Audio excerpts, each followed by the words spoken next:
কোরআনে বর্ণিত সবচেয়ে অভিশপ্ত নারী, যাকে বলা হয় জাহান্নামের মা, তিনি হলেন একমাত্র নারী যার শাস্তি স্বয়ং আল্লাহ তাআলা ঘোষণা করেছেন।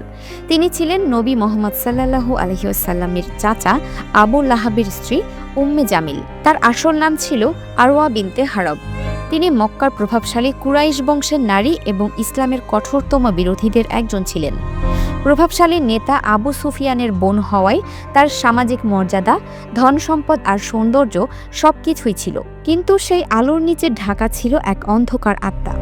যখন নবী মুহাম্মদ সাল্লাল্লাহু আলাইহি ওয়াসাল্লাম আল্লাহর একাত্বের বার্তা প্রচার শুরু করলেন, তখন মক্কার শক্তিশালীরা আতঙ্কিত হয়ে পড়েছিল। নবীর সবচেয়ে কাছের আত্মীয় হয়েও আবু লাহাব ও তার স্ত্রী প্রথম থেকেই সত্যের শত্রু হয়ে ওঠেন। উম্মে জামিল নবীর পথে কাঁটা ছড়িয়ে দিতেন, অপমানজনক কথা বলতেন এবং গোপনে মানুষকে নবীর বিরুদ্ধে উস্কে দিতেন। তার মুখের কথা এতটাই বিষ ছিল যে তাফসীরে বলা হয় তিনি দিনের বেলা গীবত ও অপবাদ ছড়াতেন আর রাতে কাঁটা সংগ্রহ করে নবীর দরজায় ছুঁড়ে দিতেন। তার এই আচরণ এতটাই নিকৃষ্ট ছিল যে কোরআনে সূরা আল মাসাদে আল্লাহ তাআলা তার নাম সরাসরি উল্লেখ করে বলেন, তার স্ত্রী যে কাঠ বহন করত তার গলায় থাকবে পাকানো দড়ি।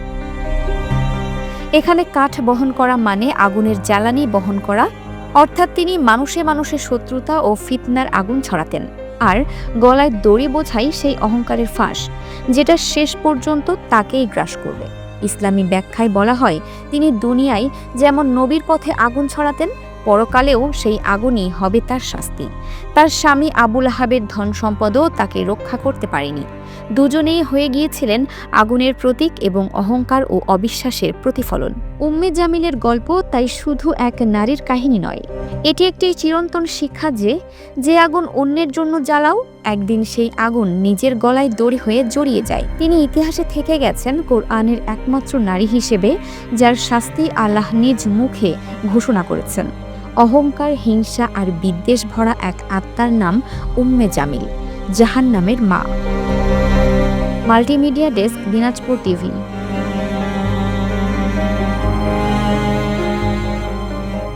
দিনাজপুর টিভি মানুষের জীবনের কথা বলে।